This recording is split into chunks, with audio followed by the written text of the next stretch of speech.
Bismillahirrahmanirrahim, salam alaikum rahmatullah et bienvenue dans un nouvel épisode de l'Islam répond. Aujourd'hui on va parler de totalitarisme. Alors j'ai eu du mal au début à prononcer ce terme-là, peut-être sûrement parce que l'islam n'a rien à voir avec le totalitarisme, sûrement et parce que l'islam n'est pas totalitaire. C'est peut-être pour ça que j'avais du mal à le prononcer et que j'aurais peut-être du mal à le prononcer au cours de cette vidéo-là.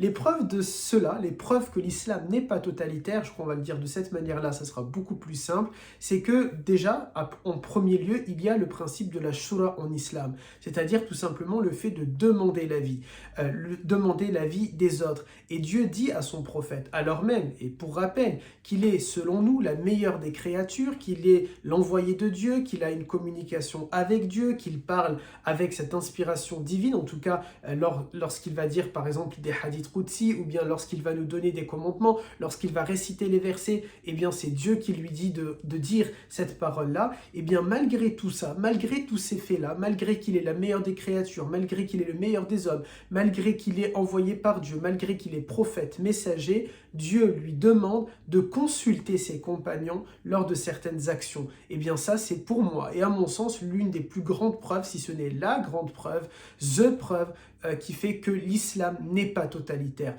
On pourrait citer d'autres exemples. C'est par exemple lorsque le compagnon Omar ibn al-Khattab, à plusieurs reprises, va conseiller au prophète alayhi salatu salam certaines choses et que le Coran va venir confirmer la volonté de Omar et non pas celle du meilleur des hommes, celle sur qui le Coran est en train d'être révélé et sur lequel cet homme sur lequel le Coran est en train d'être descendu. Ça aussi, c'est l'une des preuves que l'islam n'est pas totalitaire. Nous avons aussi ce même compagnon, Omar ibn al-Khattab, lorsqu'il va être calife de l'islam et qu'il est en train de faire un khutbah. Beaucoup de musulmans connaissent cette histoire. Il est en train de faire un discours du vendredi, en tout cas, il se déplace pour aller faire un discours du vendredi, interpellé par un croyant qui lui dit au chef des croyants, au Amir al-Mu'minin, les hommes, les pères ont augmenté le tarif de la dot et du coup, nos garçons, ils ont du mal à la payer, ils ne peuvent pas se marier.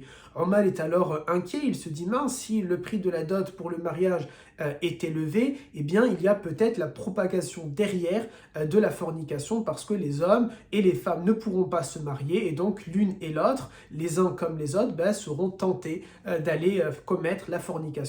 Et bien, à ce moment-là, Omar va faire son discours, donc il oublie le discours qu'il voulait faire et dans son discours, il va rappeler et il va demander, il va mettre un peu les pendules à l'heure et demander aux hommes présents, aux pères, arrêtez de mettre le montant de la dot trop élevé. Et là, une femme se lève en plein discours du vendredi et elle s'adresse à l'émir des croyants, qui est Omar ibn al-Khattab, une sommité dans l'islam, et elle lui dit, mais pour qui tu t'es pris? Tu n'as pas le droit de fixer un montant puisque le Coran dit, et elle lui cite un verset. Eh bien, Omar, qu'est-ce qu'il va faire? Il descend d'une marche comme pour montrer son humilité et il dit un homme s'est trompé et une femme a eu raison. Alors non seulement ça me permet d'avoir cet argument que la femme a le droit de s'exprimer et son avis compte, mais de plus cela montre que l'islam n'est pas totalitaire et que dans l'islam, au cours de l'histoire, que ce soit avec le prophète ou les différents califes, il y a toujours eu ce principe de la shura, ce principe de la consultation